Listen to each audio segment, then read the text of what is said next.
প্রতিটা বাঙালি মানুষই আমার মনে হয় লাউ চিংড়ি খেতে পছন্দ করে। লাউ চিংড়ি পছন্দ করে না এরকম মানুষ কমই আছে।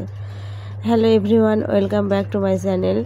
আমি আমার ভিডিওটি শুরু করছি সকালের কিছু কাজ থেকে। সকালবেলায় উঠে আমি থালাবাটিগুলোকে পরিষ্কার করি, সেটাই আমি ভিডিওতে রেখে দিয়েছি। একটু একটু করে আমি চেষ্টা করি প্রত্যেকটা কাজ একটু করে রেখে তারপর ভিডিওতে তৈরি করার, কারণ আমি যেহেতু রান্নাবান্না ভিডিও করি একভাবে একটু একঘেয়েমি এসে যায়, তাই আমি এগুলোকে অ্যাড করে দেখছি।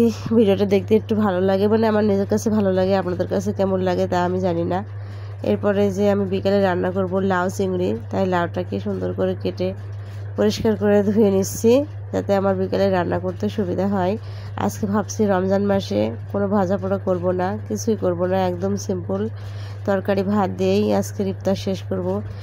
কেন জানি রমজান মাসে তেলের খাবার বেশি খেয়ে একটু পেটে গ্যাস্ট্রিকের সমস্যা বেশি হয়, আর সবথেকে বড় যে সমস্যাটি হয় সেটা ভাত খাওয়া যায় না একদমই, শরীরটা খুবই দুর্বল লাগে। তারপরে যে আমার ছোটো বাবু ডিম পোস্ট খেতে খুবই পছন্দ করে, তাই তার জন্য একটা ডিম পোস্ট করে নিয়েছিলাম।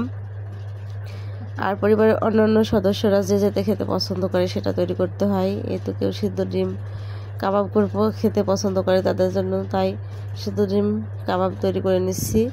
ছোটো বাবুর জন্য ডিম পোস্ট তৈরি করছি। ছোটো বাবুর কিছুই খেতে ভালো লাগে না, তাকে নিয়ে তো বিশাল ঝামেলা, কিছুই খেতে চায় না, হয়তো ডিম পোস্টও সে খাবে না। তারপরে তো মাছ ভেজে নিচ্ছিলাম। মাছ ভেজে আমি মাছগুলোকে ভেজে নিয়ে তারপর আমি শেষে রান্না করব লাউ চিংড়ি। লাউ চিংড়িটা রান্না চুলার উপর দিয়েও আসলে নামাজটা শেষ করা যায়, তাই আমি এই তরকারিটাই পরে রান্না করার চেষ্টা করি, যেটা চুলার উপর কিছুক্ষণ রেখে নামাজটা শেষ করে আসতে পারি।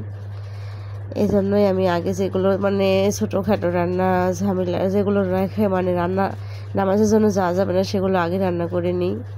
লাউ চিংড়িটা আমি রান্না করার জন্য ঝাল পেঁয়াজ রসুন কেটে তারপর এই তো লাউ আলু দিয়ে রান্নাটা করছি, একটা টমেটোও দিয়ে নিয়েছি।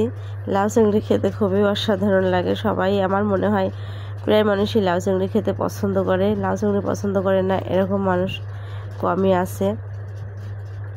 রমজান মাস আসলেই কেন জানি খুবই ভালো লাগে, দেখতে দেখতে 15টা রোজা শেষ।